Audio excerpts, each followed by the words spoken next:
പോരാട്ടം പോരാട്ടം ഇല്ല ഇല്ല സമവായം ഫാസിസ്റ്റുകളുമായി സമവായം പോരാട്ടം പോരാട്ടം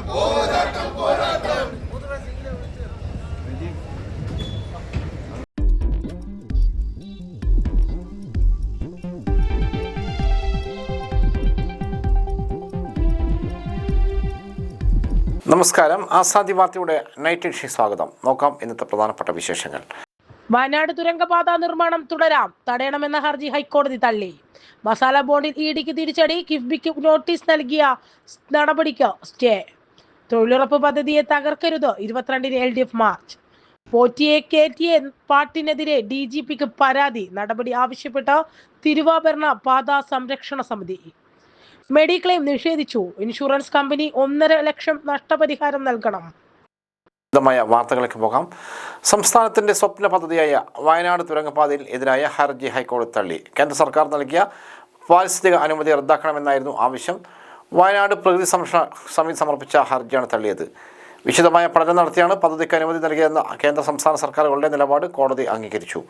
തുരങ്കപാത നിർമ്മാണമായി സംസ്ഥാന സർക്കാരിന് മുന്നോട്ട് പോകാമെന്നും കോടതി വ്യക്തമാക്കി. കഴിഞ്ഞ ആഗസ്റ്റ് 31-ന് ആണ് തുരങ്കപാതയുടെ നിർമ്മാണ ഉദ്ഘാടനം ആനക്കാംപൊയിലിൽ മുഖ്യമന്ത്രി പിണറായി വിജയൻ നിർവഹിച്ചത്. ഇതിന് പിന്നാലെ പ്രവൃത്തി ആരംഭിച്ചു. തുരങ്കപാത യാഥാർത്ഥ്യമാകുന്നതോടെ മലബാറിൻ്റെ ആകെ വികസനത്തിൽ കുതിപ്പാകും. കോഴിക്കോട്ടെ ആനക്കാംപൊയിലിൽ നിന്ന് 22 കിലോമീറ്റർ കൊണ്ട് വയനാടിലെ മേപ്പാടിയിലെത്തും. 2043 കോടി രൂപയാണ് പ്രതീക്ഷിത ചെലവ്. 8.11 കിലോമീറ്റർ നീളമുള്ള ഇരട്ട തുരങ്കപാതയിൽ ഉയർന്ന സുരക്ഷാ സംവിധാനങ്ങളുണ്ടാകും. തുരങ്കത്തിനുള്ളിൽ തീപിടുത്തമുണ്ടായ അണയ്ക്കാനുള്ള ആധുനിക അഗ്നിശമന സംവിധാനമുണ്ട്. പാതയിലെ ഓരോ ചലനവും നിരീക്ഷിച്ച 24 മണിക്കൂർ കൺട്രോൾ റൂം പ്രവർത്തിക്കുന്നു. ഇതിനായി 100-ലധികം CCTVകളും ഉണ്ടാകും. മികച്ച നിലയിലുള്ള ടണൽ റേഡിയോ സിസ്റ്റവും ടെലിഫോൺ സിസ്റ്റവും കൺട്രോൾ റൂമുമായി ബന്ധപ്പെട്ട് ഉണ്ടാകും. ടണൽ വെന്റിലേഷൻ, ശബ്ദ സംവിധാനം, escape root lighting, traffic light, emergency call system തുടങ്ങിയവയും തുരങ്ക പാതയിലുണ്ടാകും. അമിത ഉയരമുള്ള വാഹനങ്ങൾ കണ്ടെത്തി സിഗ്നൽ നൽകും. ഓരോ 300 മീറ്ററിലും ക്രോസ് പാസേജുകൾ ഉണ്ടാകും. ഇതുവഴി ഇരുവഴി പുഴയിൽ പാലങ്ങൾക്കും കലുങ്ങുകൾക്കും പുറമെ അടിപ്പാതയും സർവീസ് റോഡുമുണ്ട്. പാത യാഥാർത്ഥ്യമാകുന്നതോടെ ആനക്കാംപൊയിൽ നിന്ന് 22 കിലോമീറ്റർ കൊണ്ട് മേപ്പാടിൽ എത്താം. ചുരം യാത്രാ ദുരിതത്തിനും അറുതിയാകും.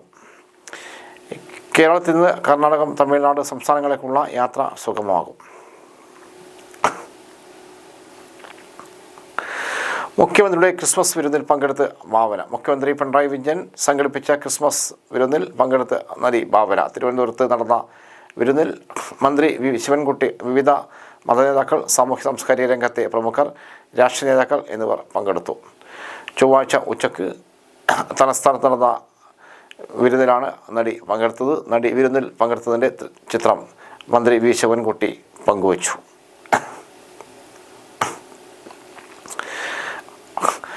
മസാല ബോണ്ടിൽ ഇഡിക്ക് തിരിച്ചടി, കിഫ്ബിക്ക് നോട്ടീസ് നൽകിയ നടപടി സ്റ്റേ ചെയ്ത് ഹൈക്കോടതി. കിഫ്ബിയുടെ ഹർജി ഫയൽ സ്വീകരിച്ചു. മുൻ മന്ത്രി തോമസ് ഐസക്കിനടക്കം അയച്ച നോട്ടീസുകൾ ഹൈക്കോടതി റദ്ദു ചെയ്തിരുന്നു. അതിനു പിന്നാലെയാണ് ഇഡി നടപടിയെ ഹൈക്കോടതി സ്റ്റേ ചെയ്തത്. മസാല ബോണ്ടുമായി ബന്ധപ്പെട്ട കിഫ്ബിക്കും മുഖ്യമന്ത്രിക്കും മുൻമന്ത്രി തോമസ് ഐസക്കിനും ഇഡി നോട്ടീസ് അയച്ചതിനെ തുടർന്നാണ് കിഫ്ബി കോടതിയെ സമീപിച്ചത്. മസാല ബോണ്ട് ഉപയോഗിച്ച് റിയൽ എസ്റ്റേറ്റ് തിരിമറികളല്ല നടത്തിയതെന്നും മറിച്ച് വികസന പ്രവർത്തനങ്ങൾക്കായി ഭൂമി ഏറ്റെടുക്കൽ പോലുള്ള നടപടികളാണ് ചെയ്തതെന്നും കിഫ്ബി വിശദീകരണം നൽകിയിരുന്നു. ഫെമ ചട്ടങ്ങളുടെ ലംഘനമാണ് കിഫ്ബിയുടെ ഭാഗത്ത് നടക്കുന്നത് എന്നായിരുന്നു ഇഡിയുടെ ആരോപണം. വികസന പദ്ധതികൾക്ക് വേണ്ടി ഭൂമി ഏറ്റെടുക്കാൻ റിയൽ എസ്റ്റേറ്റ് നടപടിയാണെന്നായിരുന്നു ഇഡിയുടെ വാദം. ജനുവരിയോടു കൂടി കേസ് വീണ്ടും പരിഗണിക്കും. അതുവരെ യാതൊരു തുടർ നടപടി നടത്താൻ ഇഡിക്ക് അധികാരമില്ല. കിഫ്ബിക്കെതിരെ ഇഡി നടത്തുന്ന ആസൂത്രിതമായ നീക്കത്തിന് കൂടെ സംഭവിച്ച തിരിച്ചടിയാണിത്. കിഫ്ബിയിലൂടെ കേരളത്തിൽ നടക്കുന്ന വികസന പ്രവർത്തനങ്ങൾ തകർക്കാനുള്ള ഇഡിയുടെ ഒടുവിലത്തെ നീക്കമായിരുന്നു. അയ്യപ്പ ഭക്തിഗാനത്തെ വികലമാക്കി രാഷ്ട്രീയ ലാഭത്തിനായി പാരഡി ഗാനം നിർമ്മിച്ചതിനെതിരെ പ്രതിഷേധം ശക്തമാകുന്നു. പോറ്റിയോ കേറ്റിയെ എന്ന് തുടങ്ങുന്ന ഗാനത്തിനെതിരെ നടപടി ആവശ്യപ്പെട്ട തിരുവാഭരണ പാത സംരക്ഷണ സമിതി DGPക്ക് പരാതി നൽകി. മനോഹരമായ ഭക്തിഗാനത്തെ രൂപമാറ്റം വരുത്തി ശരണം വിളികളെ പരിഹാസമായി ഉപയോഗിച്ചത് ഭക്തരുടെ വികാരങ്ങളെ മുറിപ്പെടുത്തുന്നതാണെന്ന് സമിതി ആരോപിച്ചു. അയ്യപ്പസ്വാമിയെയും ശരണം വിളികളെയും രാഷ്ട്രീയ ലക്ഷ്യങ്ങൾക്കായി വലിച്ചേക്കുന്നത് ഭക്തർക്ക് അംഗീകരിക്കാനാവില്ലെന്ന് തിരുവാഭരണപാത സംരക്ഷണ സമിതി ജനറൽ സെക്രട്ടറി പ്രസാദ് കുഴിക്കാല പറഞ്ഞു. ഭക്തിഗാനത്തെ വികലമായി ചിത്രീകരിക്കുന്നത് വിശ്വാസികളെ അധിക്ഷേപിക്കുന്നതിന് തുല്യമാണ്. രാഷ്ട്രീയ ലാഭത്തിനായി അയ്യപ്പന്റെ നാമം ഉപയോഗിക്കുന്നത് പ്രതിഷേധാർഹമാണെന്നും അദ്ദേഹം വ്യക്തമാക്കി. അയ്യപ്പ വിശ്വാസികളെയും ഭക്തജനങ്ങളെയും വേദനിപ്പിക്കുന്ന ഇത്തരം പ്രവണതകൾ അനുവദിക്കാനാവില്ലെന്നും സമിതി അറിയിച്ചു. വിഷയത്തിൽ DGPയുടെ അടിയന്തര ഇടപെടൽ ആവശ്യപ്പെട്ടാണ് പരാതി സമർപ്പിച്ചിരിക്കുന്നത്. കത്രിക വെക്കലിന് കേരളം വഴങ്ങില്ല. IFFKയിൽ കണ്ടത് സംഘപരിവാറിന്റെ ഏകാധിപത്യ വാഴ്ച. മുഖ്യമന്ത്രി IFFK 30ാം എഡിഷനിലെ ചില സിനിമകൾക്ക് പ്രദർശനാനുമതി നിഷേധിച്ച കേന്ദ്ര സർക്കാർ നടപടി അംഗീകരിക്കാനാവില്ലെന്ന് മുഖ്യമന്ത്രി പിണറായി വിജയൻ. രാജ്യത്ത് ഭിന്നസ്വരങ്ങളെയും വൈവിധ്യമാർന്ന സർഗാവിഷ്കാരങ്ങളെയും അടിച്ചമർത്തുന്ന സംഘപരിവാർ ഭരണകൂടത്തിന്റെ ഏകാധിപത്യ വാഴ്ചയുടെ നേർക്കാഴ്ചയാണ് ചലച്ചിത്രമേളയിൽ ഉണ്ടായിരിക്കുന്ന സെൻസർഷിപ്പ്. ഇത്തരത്തിലുള്ള കത്രിക വെക്കലുകൾക്ക് പ്രബുദ്ധ കേരളം വഴങ്ങില്ല. പ്രദർശനാനുമതി നിഷേധിക്കപ്പെട്ട എല്ലാ സിനിമകളും മേളയിൽ പ്രദർശിപ്പിക്കുമെന്നും മുഖ്യമന്ത്രി വ്യക്തമാക്കി. മുൻ നിശ്ചയിച്ച പ്രകാരം മുഴുവൻ ചിത്രങ്ങളും മുടക്കമില്ലാതെ പ്രദർശിപ്പിക്കുമെന്ന് സാംസ്കാരിക വകുപ്പ് മന്ത്രി സജി ചെറിയാനും പറഞ്ഞു. ഇത് സംബന്ധിച്ച് സംസ്ഥാന ചലച്ചിത്ര അക്കാദമിക്ക് നിർദ്ദേശം നൽകി. കേരളത്തിന്റെ പുരോഗമനപരമായ സാംസ്കാരിക പാരമ്പര്യത്തിന് നേരെയുള്ള ജനാധിപത്യ വിരുദ്ധ സമീപനമാണ് കേന്ദ്ര സർക്കാർ സ്വീകരിച്ചിരിക്കുന്നതെന്ന് മന്ത്രി പറഞ്ഞു. മേളയുടെ പാരമ്പര്യത്തെയും പുരോഗമന സ്വഭാവത്തെയും തകർക്കുന്ന ജനാധിപത്യ വിരുദ്ധ സമീപനത്തെ അംഗീകരിക്കാൻ കഴിയില്ല. കലാവിഷ്കാരങ്ങൾക്ക് നേരെയുള്ള കടന്നാക്രമണങ്ങൾക്കെതിരെയുള്ള നിലപാട് ശക്തമായി തുടരുമെന്നും മന്ത്രി വ്യക്തമാക്കി. കേന്ദ്രാനുമതി നിഷേധിച്ച 19 ചിത്രങ്ങളും ലോകമെമ്പാടും അംഗീകരിക്കപ്പെട്ടതും സിനിമാ ആസ്വാദകർ നല്ല രീതിയിൽ സ്വീകരിച്ചതുമാണ്. ഈ സിനിമകൾ കാണാനുള്ള പ്രതിനിധികളുടെ അവകാശത്തെ നിഷേധിക്കാനാവില്ല. ഫെസ്റ്റിവൽ ഷെഡ്യൂളിലും ബുക്കിലും ഇവ പ്രസിദ്ധീകരിക്കുകയും വ്യാപകമായി പ്രചരിപ്പിക്കുകയും ചെയ്തിരുന്നു. മേളയിൽ പങ്കെടുക്കുന്ന പ്രതിനിധികളുടെ അവകാശം നിഷേധിക്കാനാവില്ലെന്നും മന്ത്രി കൂട്ടിച്ചേർത്തു. കേന്ദ്ര നടപടി 3 പതിറ്റാണ്ടുകൾ പിന്നിടുന്ന IFFKയിൽ അസാധാരണ പ്രതിസന്ധിയാണ് സൃഷ്ടിച്ചിരിക്കുന്നത്. ഈ സാഹചര്യത്തിലാണ് മുൻകൂർ ഷെഡ്യൂൾ ചെയ്ത പ്രകാരം എല്ലാ സിനിമകളും മുടക്കമില്ലാതെ പ്രദർശിപ്പിക്കുന്നതിന് സർക്കാർ തീരുമാനിച്ചത്. ഡിസംബർ 19 വരെ തിരുവനന്തപുരത്ത് നടക്കുന്ന മേളയിൽ 12,000-ലധികം ഡെലിഗേറ്റുകളും വിദേശത്തു നിന്നുമടക്കം 200ഓളം ചലച്ചിത്ര പ്രവർത്തകരും പങ്കെടുക്കുന്നുണ്ട്. ഫലസ്തീൻ പ്രമേയമായ സിനിമകൾക്കാണ് കേന്ദ്ര സർക്കാർ വിലക്കേർപ്പെടുത്തിയത്. 4 പലസ്തീൻ സിനിമകൾ ഉൾപ്പെടെ 19 ലോക സിനിമകൾക്കാണ് പ്രദർശനാനുമതി നിഷേധിച്ചത്. സാധാരണ സെൻസർ സർട്ടിഫിക്കറ്റ് കിട്ടാത്ത സിനിമകൾ വാർത്താ പ്രക്ഷേപണ മന്ത്രാലയത്തിന്റെ എക്സംഷൻ സർട്ടിഫിക്കറ്റോടെയാണ് പ്രദർശിപ്പിക്കുന്നത്. മേള തുടങ്ങി 4 ദിവസം കഴിഞ്ഞിട്ടും 19 സിനിമകൾ കേന്ദ്രം പരിഗണിച്ചിട്ടില്ല. മുൻ വർഷങ്ങളിൽ IFFKയിൽ പ്രദർശിപ്പിച്ചവയും സുവർണ ചകോരം ലഭിച്ചവയും ഇതിൽ ഉൾപ്പെടുന്നു. തൊഴിലുറപ്പ് പദ്ധതി തകർക്കുന്ന കേന്ദ്ര സർക്കാർ തീരുമാനത്തെ എല്ലാ വിഭാഗം ജനങ്ങളും ചെറുക്കണമെന്ന് LDF കൺവീനർ TP രാമകൃഷ്ണൻ വാർത്താസമ്മേളനത്തിൽ പറഞ്ഞു. 22-ന് LDF നേതൃത്വത്തിൽ ജില്ലാ കേന്ദ്രത്തിലെ കേന്ദ്ര സർക്കാർ ഓഫീസിലേക്ക് മാർച്ച് നടത്തും.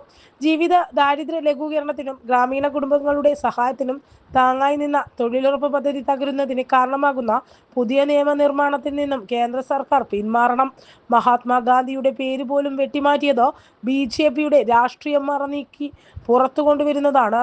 നിലവിൽ മുഴുവൻ സാമ്പത്തിക ബാധ്യതയും കേന്ദ്രമാണ് വഹിക്കുന്നത്. പകരം 60:40 എന്ന അനുപാതം കേന്ദ്ര സംസ്ഥാനങ്ങൾക്ക് നിജപ്പെടുത്തി സംസ്ഥാനങ്ങൾക്ക് വലിയ ബാധ്യത സൃഷ്ടിക്കുന്നതാണ് മാറ്റം. 60 ദിവസം വരെ പദ്ധതി മരവിപ്പിക്കാനും ബില്ല് വ്യവസ്ഥയുണ്ട്. നിർദ്ദിഷ്ട ബിൽ പിൻവലിക്കാൻ കേന്ദ്ര സർക്കാർ തയ്യാറാകണമെന്ന് LDF പ്രമേയത്തിൽ ആവശ്യപ്പെട്ടു. മെഡിക്ലെയിം നിഷേധിച്ച ഉപഭോക്താവിന് ഇൻഷുറൻസ് കമ്പനി ചികിത്സാ ചെലവിനത്തിൽ 1,29,728 രൂപയും നഷ്ടപരിഹാരമായി 25,000 രൂപയും കോടതി ചെലവായി 5,000 രൂപയും നൽകാൻ ജില്ലാ ഉപഭോക്തൃ തർക്ക പരിഹാര കമ്മീഷൻ വിധി. കൊല്ലം പള്ളിമൽ വിളയിൽ വീട്ടിൽ ഷിബുവാണ് പരാതിക്കാരൻ. 3 ലക്ഷം രൂപയുടെ കവറേജാണ് ഷിബു എടുത്തിരുന്നത്. 2019 ഓഗസ്റ്റ് 4-ന് എടുത്ത പോളിസിയുടെ കാലാവധി 2020 ഓഗസ്റ്റ് 3-ന് അവസാനിച്ചു. ഇതിനിടെ കോട്ടയം ഹോളി ക്രോസ് ആശുപത്രിയിൽ കിടത്തി ചികിത്സ നടത്തിയിരുന്നു. ചികിത്സക്കായി ഈ ഷിബുവിന് 1,58,306 രൂപ ചെലവായി. മുമ്പുണ്ടായിരുന്ന അസുഖം മറച്ചുവെച്ചു എന്ന പേരിൽ ഇൻഷുറൻസ് കമ്പനി മെഡിക്ലെയിം നിഷേധിക്കുകയായിരുന്നു. ഇതോടെയാണ് ഷിബു കമ്മീഷനെ സമീപിച്ചത്. കമ്മീഷൻ പ്രസിഡന്റ് SK ശ്രീല, അംഗം സ്റ്റാൻലി ഹരോൾഡ് എന്നിവരാണ് ഉത്തരവിട്ടത്. പരാതിക്കാരനു വേണ്ടി അഡ്വക്കേറ്റ് അഭിരാജ് സുന്ദർ ഹാജരായി. കൂടാളി അത്തിപ്പീടികയിലെ വിശ്രമ കേന്ദ്രം സാമൂഹ്യ വിരുദ്ധ നശിപ്പിച്ചു. കൂടാളി താറ്റോട് അത്തിപ്പീടികയിലെ വിശ്രമ കേന്ദ്രം സാമൂഹ്യ വിരുദ്ധ നശിപ്പിച്ചു. വർഷങ്ങളായുള്ള കാത്തിരിപ്പ് കേന്ദ്രം മാസങ്ങൾക്ക് മുമ്പെയാണ് CPM പ്രവർത്തകർ നവീകരിച്ചത്. ഈ ഭാഗത്ത് ബസ് സർവീസ് ഇല്ലെങ്കിലും സ്കൂൾ കുട്ടികൾ ബസ്സിനും മറ്റു വാഹനങ്ങൾക്കും വരുന്നവരെ ഇവിടെയാണ് കാത്ത് ഇരിക്കാറുള്ളത്. കനത്ത വെയിലുള്ള പ്രദേശത്ത് കാൽനട യാത്രക്കാർക്കും നിർമ്മാണ തൊഴിലാളികൾക്കും ഏറെ ആശ്വാസം ആയിരുന്നു ഈ വിശ്രമ കേന്ദ്രം. ഈ തെരഞ്ഞെടുപ്പിൽ പ്രദേശത്തെ 2 വാർഡും LDF ആണ് വിജയിച്ചത്. കുറ്റക്കാരെ കണ്ടെത്തി നടപടി സ്വീകരിക്കണമെന്നാവശ്യപ്പെട്ട് CPM ബ്രാഞ്ച് പോലീസിൽ പരാതി നൽകി.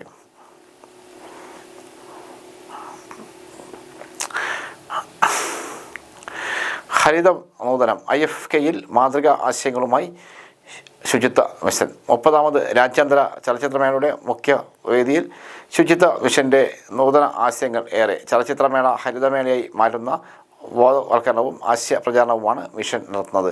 മുഖ്യ വേദിയായ ടാഗോർ തിയേറ്ററിലും പരിസരത്തും ഒരുക്കിയ ഇൻസ്റ്റലേഷൻ ശ്രദ്ധേയമായി. മാലിന്യങ്ങളിൽ നിന്ന് നിർമ്മിച്ച ഉപയോഗപ്രദമായ വസ്തുക്കളുടെ പ്രദർശനവും വിപണനവും ഒരുക്കിയിട്ടുണ്ട്. മാലിന്യ നിർമ്മാർജ്ജനത്തെക്കുറിച്ചും എങ്ങനെ പ്രകൃതിക്കിണങ്ങുന്ന ജീവിത രീതി തിരഞ്ഞെടുക്കാമെന്നുള്ള ബോധ്യം ആളുകളിൽ ഉണ്ടാക്കാൻ ശുചിത്വ മിഷൻ്റെ ലൈറ്റ്സ് ഹാവ് വേസ്റ്റ് ചാറ്റ് എന്ന പ്രത്യേക പരിപാടിയും ശുചിത്വ മിഷൻ സ്റ്റാളിൽ ഒരുക്കിയിട്ടുണ്ട്. വിവിധതരം പ്ലാസ്റ്റിക് മാലിന്യങ്ങളിൽ നിന്നും ഉണ്ടാക്കിയ പലതരം പ്രദർശന വസ്തുക്കൾ ടാഗോർ തിയേറ്ററിൻ്റെ പല ഭാഗങ്ങളിൽ സ്ഥാപിച്ചിരിക്കുന്നു. സിനിമാ സ്ക്രീനിൻ്റെ മാതൃകയിൽ ഒരുക്കിയ നത്തിങ് ഈസ് വേസ്റ്റ് എന്ന ഇൻസ്റ്റലേഷനാണ് കൂട്ടത്തിലെ ഹൈലൈറ്റ്. ഇതോടെ ഇന്നത്തെ ആസാദി വാർത്ത സമാപിക്കുന്നു. വീണ്ടും നാളെ കാണാം. നന്ദി, നമസ്കാരം.